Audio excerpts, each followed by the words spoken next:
Okay, let's go into the second part where we look at cash and petty cash. So how do we control these cash and cash equivalents? And that's what we're going to be looking at, the control of cash.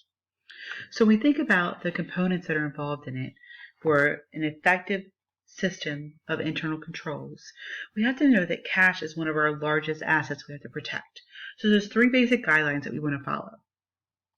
The first one, we want to have cash separated from record keeping. So anyone that's handling that cash should not be the same one that's doing the record keeper for it. So you might have someone that's receiving payments and someone else is going to be recording what cash was received. The next thing is that cash should be promptly deposited in the bank. We say promptly. Typically that means every day. There are some places that may go every other day. That's not what's considered to be the recommendation. It's at least once a day, and there are places that go several times a day. And then the other part is that cash disbursement to be made by check. So we want to make sure that we have records of how our cash leaves our company, and a check is going to make that happen. Another option would be electronic funds transfer, so that there still are records of how we're paying out that cash. So those are important. When we think about cash, we want to make sure that we understand what all is included in that term cash when we talk about it. So when we think about cash, it's going to include currency, coins, money we deposit in our bank accounts. It's also going to include checks that we receive from our customers, cashier's checks, certified checks, money orders. And then we have to look at cash equivalents. So those are what we're going to call short-term, highly liquid investments. So they're things that we can easily convert to cash. So there's two criteria that have to be met. First, they have to be readily convertible to a known cash amount, and they have to be near their maturity date so that they're not affected by the market sensitivity or the interest rate changes. Only investments that are purchased within 3 months of their due date usually satisfy those criteria. So examples of cash equivalents are short-term investments in assets such as U.S. Treasury bills and then money market funds. So when we're looking at that, we want to look at, those are the things that we consider to be our liquid assets. So liquidity refers to the company's ability to pay for its near-term obligations. And we have cash and similar assets that are called liquid assets because they can easily be used and converted to cash to settle those obligations that we have coming up. We have to have liquid assets to effectively operate also. One of the most common reasons that companies fall into trouble is their inability to manage cash. So we have some cash management goals. And the first one is to plan cash receipts to meet the minimum cash payments that are coming up due. So we want to make sure we have enough cash to pay the things that we know we have coming due. But we also want to make sure we keep a level of cash that is necessary to operate our business. And typically you're going to have some kind of a cushion because unexpected things can come up. So you want to make sure you're planning for those. So there are a few things that effective cash management requires. The first is that it's going to encourage the collection of receivables. So the quicker you collect from customers and receive those payments, the quicker that you can use that money. So that's why we talked before about offering discounts so that companies want to pay us earlier and we have that cash in hand. The next thing is delaying payment of liabilities. So the farther you delay paying someone else, the more time we have to use that money. So typically, if the electric bill isn't due until the 20th, we're not going to pay it until the 20th. We're going to hold on to that cash and use it to the best effect that we can until that due date. Now, the exception again with that is if we're offered a discount. Sometimes that discount's better than the use of our cash, having it on hand. Next is keeping only necessary assets. So the less money you have tied up in unused assets, the more you have to invest in something that's going to be more productive. So companies might lease warehouse space or rent equipment instead of buying it because it frees up cash. That expense to buy a warehouse would have been, could be millions of dollars. Where if they lease it, they're reducing that cost and it frees up cash for them to do other things. Same thing with equipment. If you have equipment that you're not using on a regular basis, why would you buy it? Why wouldn't you rent it instead for the days you actually need it? Next is to plan expenditures. So companies have to look at, what kind of business cycle do they have? They could have a seasonal cycle that they need to plan when money is going to be available. So you might have, if it's a retail company, we know that, Christmas time is a very high flow of cash for those companies.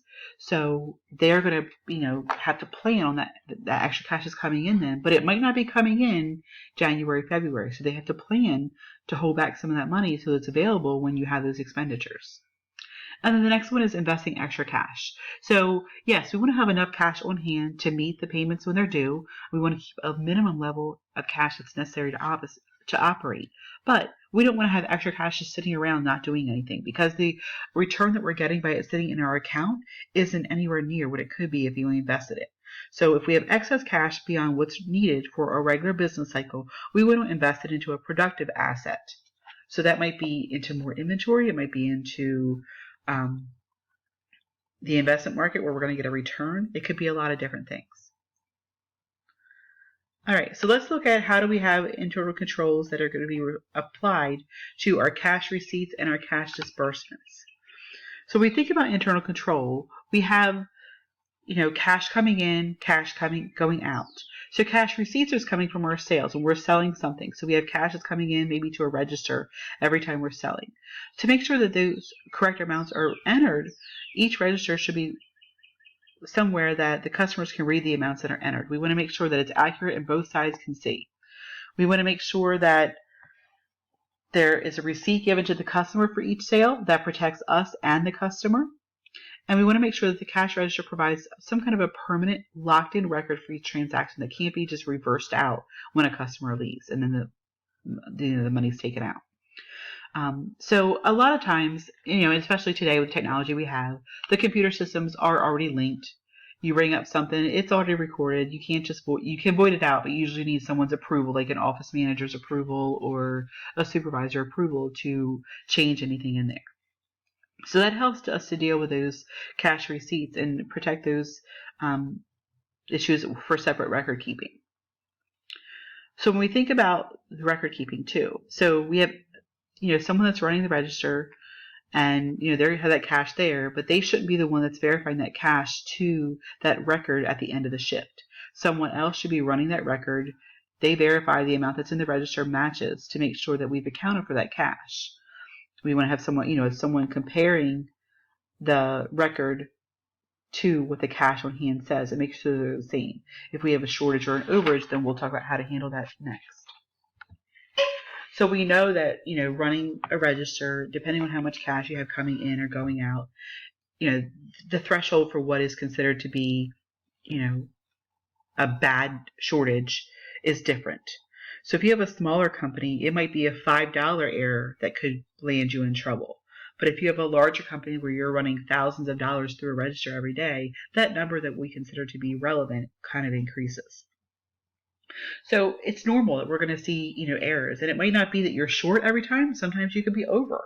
So if you're over, you have to recognize that, because remember, when we're recording it, we're running the register based off of the sales that we recorded. So if we took too much money from someone, that's not an additional sale. The sale came from what we actually sold to them. So what we would do here is we would record the cash we actually received. And then we would recognize the sales, and the difference between the cash and the sale.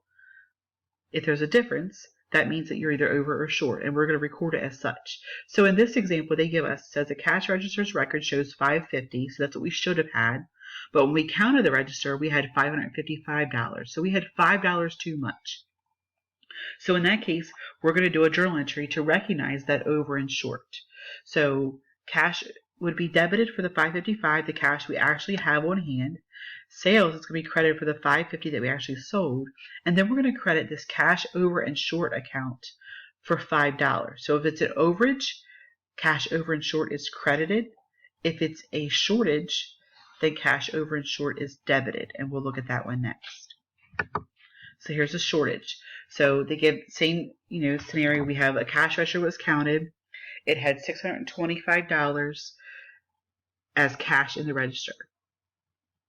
I'm sorry, the record showed $625, but the register only had $621 of cash in it. So we were $4 short. So in a shortage, we're going to, again, no matter what, we're going to debit the amount of cash we actually have in our hand. We're going to credit sales for the amount of sales we actually have. Any difference goes to cash over and short. This one's a shortage, so we're going to debit cash over and short to recognize that shortage. Now, we'll see over time that a lot of times this cash over and short account does even out. Typically, we don't see registers that are always just short. They're over too, and your company should handle it as such. Now, not all companies do, so it's up to that company to decide how they handle that. All right, when we have cash coming in by mail, typically we want to have 2 people that are assigned to opening the mail. Now, that's not realistic in the real world. We don't have 2 people that can just sit there and open mail. But you do want to have some kind of checks in place to know that you have someone that's opening the mail is different than the one that's depositing the cash into the bank. So you're going to have someone separately doing that. And then you have another person that's actually recording the amount that was received into our accounting records using a journal entry. When we look at how do we control cash disbursements, well, that's when we're paying out, right? So we want to make sure that all expenditures are paid out with a check. We want to make sure that not everyone has access to sign checks. We typically have a limited amount of people that would have access or authority to sign those checks for payment. And then a lot of companies actually have 2 people that are required to sign for a check. So that means that one person couldn't just write checks wherever they want. They had to have someone else's signature to verify that check should be written. And that's common in a lot of companies.